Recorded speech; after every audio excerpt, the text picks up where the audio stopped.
ഞങ്ങളുടെ മനസ്സിൽ നിന്ന് കളഞ്ഞേക്കാം, ഇല്ലാതിരിക്കാം. പക്ഷെ ഇബ്രാഹിം സുലൈമാൻ സെഡ് സാഹിബിന്റെ സ്വപ്നങ്ങൾ പൂവിരിയിക്കാനുള്ള യത്നത്തിൽ നിന്ന് അരികിടെ പിറകോട്ട് പോകുന്ന ഒരു സ്വഭാവവും ഇന്ത്യൻ നാഷണൽ ലീഗിന്റെ ഭാഗത്ത് ഉണ്ടാവില്ല എന്ന് അസന്നിഗ്ധമായി പ്രഖ്യാപിക്കാൻ ആഗ്രഹിക്കുക.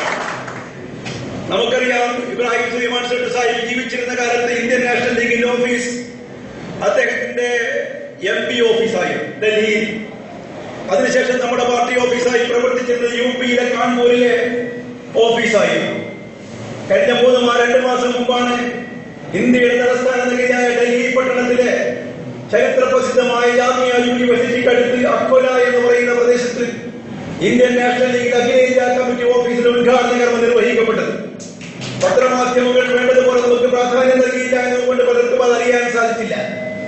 പക്ഷെ നമുക്കറിയാം, ഇന്ന് മറ്റേതൊരു രാഷ്ട്രീയ പ്രസ്ഥാനവും പോലെ ഇന്ത്യ രാജ്യത്തിലെ സ്ഥിരാകേന്ദ്രമായ ഡൽഹി പട്ടണത്തിൽ നിന്നുകൊണ്ട് ഇന്ത്യൻ നാഷണൽ ലീഗിന്റെ പ്രവർത്തനങ്ങൾക്ക് ചുക്കാൻ പിടിക്കുന്നത് നിരവധി മതരാഷ്ട്രീയ സാമൂഹിക രംഗങ്ങളിൽ കടന്നു വന്ന പ്രമുഖ വ്യക്തിത്വങ്ങളാണ് എന്നൊരു യാഥാർത്ഥ്യമാണ്. ഡൽഹിയിലെ 3 സീറ്റിൽ ഇന്ത്യൻ നാഷണൽ ലീഗ് സ്ഥാനാർത്ഥികളെ പാർലമെന്റ് സ്ഥാനാർത്ഥികളെ പ്രഖ്യാപിച്ചു കഴിഞ്ഞു. UPയിലെ 5 സീറ്റിൽ ഇന്ത്യൻ നാഷണൽ ലീഗ് സ്ഥാനാർത്ഥികളെ പ്രഖ്യാപിച്ചു കഴിഞ്ഞു. ഹരിയാനയിലെ 2 സീറ്റിൽ ഇന്ത്യൻ നാഷണൽ ലീഗ് സ്ഥാനാർത്ഥികളെ പ്രഖ്യാപിച്ചു കഴിഞ്ഞു. പഞ്ചാബിൽ 2 സീറ്റിൽ മത്സരിക്കാൻ ഇന്ത്യൻ നാഷണൽ ലീഗ് തീരുമാനമെടുത്തു കഴിഞ്ഞിട്ടുണ്ട്. ഔദ്യോഗിക പ്രഖ്യാപനം ഇന്നലെ അമൃത്സറിൽ വെച്ച് നടന്നിട്ടുണ്ട്. അതുപോലെ തന്നെ നമ്മുടെ തൊട്ടടുത്ത സംസ്ഥാനമായ തമിഴ്നാട്ടിൽ 5 സീറ്റുകളിൽ മത്സരിക്കാനുള്ള സംവിധാനങ്ങൾ ഒരുങ്ങിക്കഴിഞ്ഞിട്ടുണ്ട്.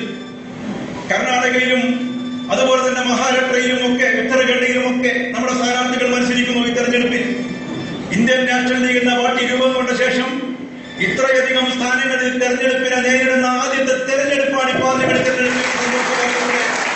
നിങ്ങൾ അറിയിക്കാൻ ഞാൻ ആഗ്രഹിക്കുകയാണ്, കേരളത്തിൽ ഏതെങ്കിലും ഒരു മുന്നണിയോടൊപ്പം നിന്നേ പറ്റൂ എന്ന നിർബന്ധം നമുക്കില്ല.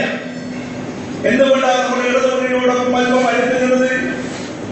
നമുക്കറിയാം, ഇന്ത്യൻ നാഷണൽ ലീഗിന്റെ നിലപാടുകൾ പലപ്പോഴും കേരളത്തിലെ ഇടതുപക്ഷ ജനാധിപത്യ മുന്നണിയുടെ നിലപാടുകളോടൊപ്പം നിൽക്കുന്നു.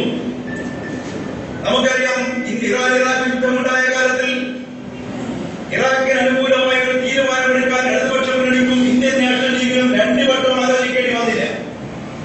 രാജ്യത്തെ സാമ്രാജ്യ ശക്തികൾക്കെതിരായി ധീരമായി ശബ്ദമുയർത്തിയ സദ്ദാം ഹുസൈൻ എന്ന് പറയുന്ന ഇറാഖിന്റെ ഭരണാധികാരിക്ക് അനുകൂലമായി ശബ്ദിക്കുന്ന കാര്യത്തിൽ ഇന്ത്യൻ നാഷണൽ ലീഗിനും ഇടതുപക്ഷത്തിനും ഒരേ സ്വരമുണ്ടായപ്പോഴാണ് നമുക്കൊന്നിച്ചു നിൽക്കേണ്ടി വന്നത്.